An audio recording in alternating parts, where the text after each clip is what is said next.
Bon, on va parler d'un autre type de sport maintenant avec Sacha Nokovic. Aujourd'hui, vous nous conseillez Shaquille O'Neal impose son style. C'est un documentaire de taille, disponible sur Netflix. 2,16 m la taille, 150 kilos, ce sont les mensurations du Shaq, le gros poisson que s'est offert Netflix avec ce documentaire. Et franchement, ça valait le coup. Je ne sais pas, Virginie, si vous connaissez Shaquille O'Neal. Pas du tout. C'est une immense star de la NBA, du basket américain des années 90. La Dream Team. Au milieu des années 2000, de la Dream Team, bien sûr, Thomas. Un mastodonte qui n'hésitait pas à casser un panier en deux quand il dunkait. Oui, c'est arrivé avec Shaquille O'Neal. Il a joué. C'est quand on s'accroche au panier carrément. Ah oui, d'accord. Oui, Ah oui. on se match. On se match jusqu'à ce match dans le panier. panier. Ah oui, d'accord. Il a notamment joué avec Kobe Bryant. Nous, on vous fait un petit manuel du basket ce matin. Oui, c'est intéressant. Petit rattrapage. On est là, on vous accompagne. Aujourd'hui, il est devenu une star de la télé américaine, mais dans ce docu-réalité, on le suit cette fois dans une autre aventure qui mêle sport et business, celui de redresser une marque que vous connaissez forcément, une marque de sport en berne, Reebok.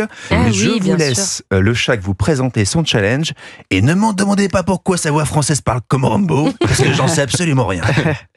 On a un plan, va falloir cravacher. 1. Concevoir une basket d'élite. La clé du succès, c'est une basket classe avec un design innovant. Mais sans un grand joueur, ça vaut rien. On va reconstruire Reebok Basketball en recrutant les meilleurs talents. Je sais que ce sera pas facile de relancer Reebok. Il y a des sacrés concurrents en face. Mais vous savez quoi? C'est ce que j'aime. On sent qu'il est vraiment super impliqué. Il faut regarder en VO peut-être, non? Parce que là, la voix française. Ah ouais, vous trouvez?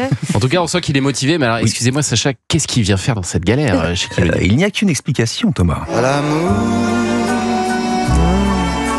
L'amour, bien sûr, l'attachement à la marque qui l'a accompagné depuis qu'il est de tout jeune. Et comme Nike est indissociable de Michael Jordan, et Reebok, c'est le Shaq. D'ailleurs, dans les années 90, jusqu'au milieu des années 2000, Reebok, c'était le gros concurrent de Nike. Les deux se tiraient vraiment la bourre sur le marché de la basket, de la chaussure de sport.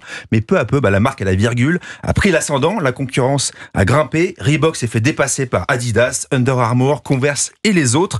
Et dans ce documentaire, on voit pour la première fois de l'intérieur une marque de sport qui est tombée en décrépitude, tenter de se relever en donnant les clés du camion à une ancienne gloire.